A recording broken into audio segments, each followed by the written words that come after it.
21 și 32 de minute, ultima jumătate de oră a Arenei Naționale de astăzi o dedicăm nu în totalitate, dar în mare măsură notului, pentru că, iată, avem o inițiativă ce trebuie lăudată, și anume înființarea Ligii Performanței în Natație, motiv pentru care stăm de vorbă cu președintele și fondatorul acestui organism, i-aș spune, și sper să nu greșesc, domnul Aurel Vasile. Bună seara și vă mulțumesc că ați răspuns invitației noastre. Bună seara și mulțumesc pentru invitație. Așadar, domnule Aurel Vasile, cum ați ajuns la această inițiativă a înființării Ligii Performanței în Natație? Da, în câteva cuvinte pot să vă spun următoarele. Liga s-a născut datorită faptului că există o mare necesitate de competiție, de calitate în natație. Din păcate, în ultima perioadă, noi am constatat că nu există competiții dedicate sportivilor, să spunem, de generație medie, adică undeva între 12 și 18 ani. Și atunci noi ne-am gândit că trebuie creat acest program pentru că, practic, le oferă sportivilor posibilitatea să concureze cât mai des posibil într-un an. Am înțeles. Și în acest sens, la câte competiții v-ați gândit să organizați și mai ales pe tipuri de probe, pe tipuri de procedee, cum v-ați gândit? Ideea a fost următoarea. Noi, în primul rând, a trebuit să ținem cont de calendarul competițional al Federației Române de Natație, care, evident, că este cel mai important și cu care programul nostru este absolut complementar. Noi întotdeauna vom ține cont de acest calendar competițional și atunci ne-am gândit să creăm un număr de 10 competiții care sunt, evident, cu probe special concepute în așa fel încât competițiile să se plieze pe nevoile de pregătire ale sportivilor și ca să fie și mai motivațional, am gândit ca ultimul turneu din an, care se desfășoară undeva aproape de închiderea anului, deci undeva în luna decembrie, să fie un turneu invitațional care să aducă în turneu doar sportivii cu performanțele cele mai bune pe durata unui an. Așadar, faceți un gen de clasament cumulativ al performanțelor în cele 9 concursuri pe care le începeți chiar de la finele acestei luni, nu? Exact. În perioada 26-27 ianuarie avem prima competiție inaugurală și sperăm ca cât mai mulți sportivi să participe la această competiție, care va fi realmente unică în România. Care este feedback-ul pe care l-ați primit de la antrenori, de la celelalte asociații și cluburi ce își desfășoară activitatea în acest domeniu, având această inițiativă, iată, și cu un calendar ce pare bine structurat din punct de vedere organizatoric? Da, feedback-ul este absolut senzațional. Vă spun sincer, nu m-am așteptat, pentru faptul că ca în orice alt domeniu pot exista suspiciuni, dar și reticențe. Și reticențe, exact. Dar realmente am fost impresionat de faptul că, centrele mari de natație, cum sunt Bacău, Brașov, Oradea, Arad, Pitești, toți au fost extrem de încântați de idee și bineînțeles că vor fi alături de noi, asta clar. Cu atât mai mult cu cât calendarul competițional este făcut de așa manieră încât vom organiza competiții nu numai în București, ci și în aceste centre importante de natație.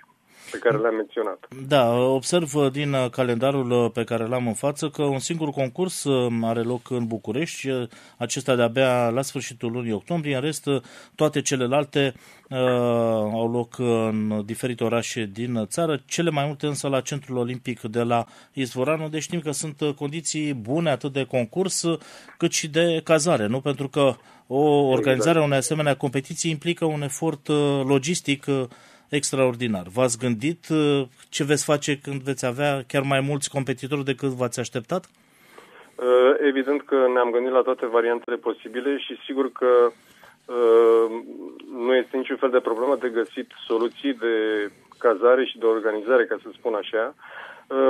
Dar oricum în centrul olimpic de la Izvorani capacitățile sunt de cazare și de toate celelalte mase și așa mai departe sunt excepționale, așa că nu văd că să existe probleme pentru așa ceva.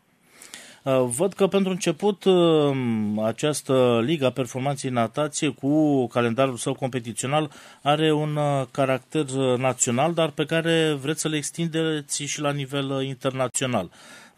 Cum veți reuși să-i atrageți în acest sens? Vreau să vă spun ceva absolut surprinzător și pentru noi este faptul că încă de la prima competiție noi vom avea participare externă. Adică s-au anunțat deja sportivi din Germania și din Bulgaria. Sperăm, am semnale că vor veni sportivi și din Olanda. Deci este evident că noi ne dorim ca toate aceste competiții să fie, la aceste competiții să participe și sportivi din afară. Iar în proiect există ca pentru anul următor, în 2020, să organizăm și o competiție europeană majoră. Vă gândiți la campionate europene, bănuiesc, nu? La categoriile mici de vârstă, nu? Exact, ceva de genul ăsta. Încă e numai în stadiu de idee, dar vom vedea feedback-ul pe parcursul acestui an din partea cluburilor din afară. Da, lăudabil, ce să spun, această inițiativă pe care o aveți. În plus de acest calendar de concursuri, v-ați mai gândit să le puneți la dispoziție micilor competitori și alte surprize? Din punct de vedere premii vă referiți?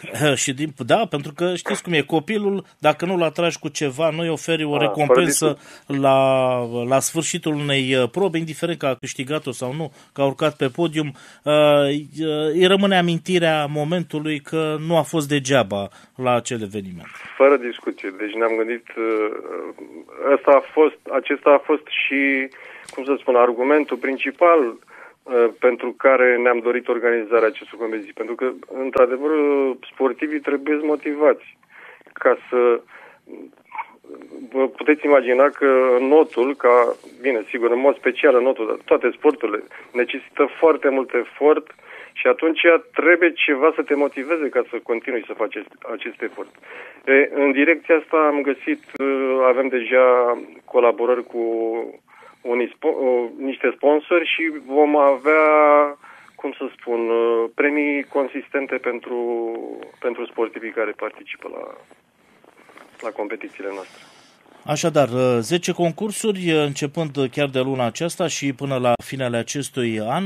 Cei care vor să se înscrie, cum pot lua legătura cu dumneavoastră?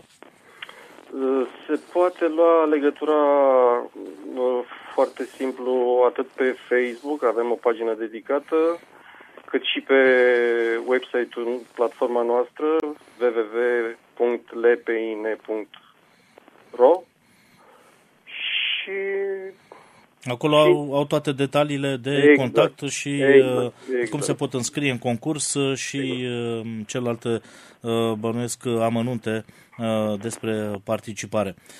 Bun, este un prim pas, vă felicit că ați reușit să-l faceți, îl așteptăm și pe următorul și să aflăm care sunt veștile la finele primului concurs, nu? 26-27 ianuarie la Izvorani, un concurs deschis căror categorii de vârstă? Categoriile de vârstă sunt cuprinse între 8 ani, copii de 8 ani și seniori. Deci, practic, toată plaja de categorii de vârstă din natație. Bun, așadar o invitație pentru finele acestei luni la Izvorani, Centrul Olimpic, piscina de la Centrul Olimpic din Izvorani este gazda acestui prim concurs organizat de Liga Performanței în natație. Am stat de vorbă în această seară cu conducătorul și inițiatorul acestui program, domnul Aurel Vasile. Vă mulțumesc pentru amabilitatea de a fi în direct cu noi și vă mai așteptăm să ne dați vești bune, așa cum sunt cele din această seară. Și eu vă mulțumesc foarte mult și fiți sigur că vor fi numai vești bune.